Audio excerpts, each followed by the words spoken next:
कौवा और उल्लू की दुश्मनी की वजह की कहानी। प्राचीन काल की बात है। एक जंगल में बहुत सारे जानवर और पक्षी रहा करते थे। उन सभी पक्षियों का राजा एक हंस था, जिसे राजपाट से ज़्यादा कोई मतलब नहीं था। उसका अधिकांश समय ईश्वर की भक्ति में गुजरता था। राजा के राजपाट में रुचि लेने से राज्य की सारी व्यवस्था चरमराने लगी थी। राजा के द्वारा किसी प्रकार की रोक टोक न होने से जंगल में बाहरी पक्षी भी अतिक्रमण करने लगे थे।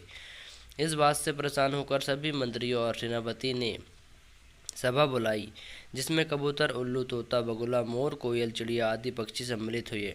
सभा में राजा उपस्थित नहीं था। वह जंगल की गुफाओं में ध्यान में लगा हुआ था।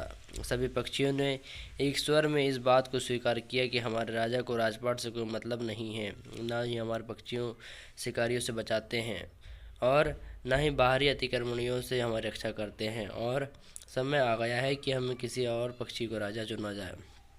कई दिनों तक इसी बात पर मंथन होता रहा।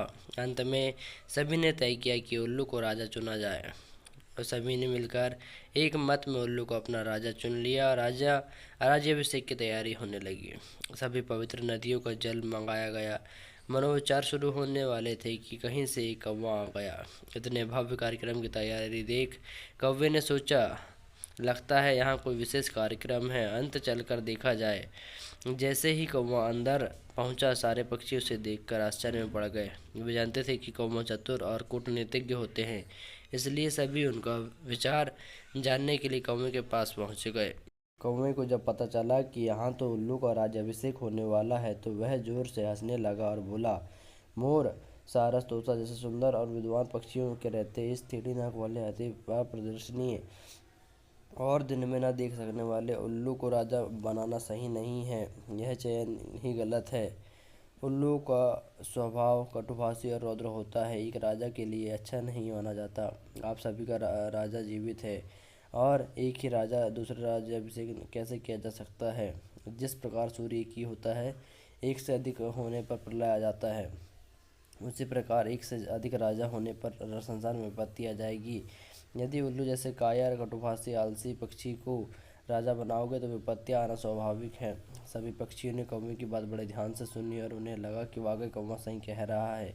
सभी पक्षियों ने उल्लू का राज्याभिषेक स्थगित कर दिया और अपने अपने घर चले गए।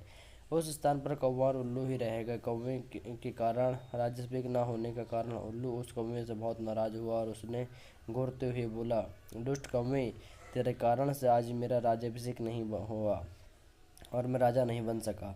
अगर तू ना होता तो मैं अपना ज्ञान न देता तो आज तक राजा बन गया होता। याद रख, मैं इस अपमान का बदला जरूर लूँगा। आज से तेरा मेरा परंपरागत वंश बैर रहेगा।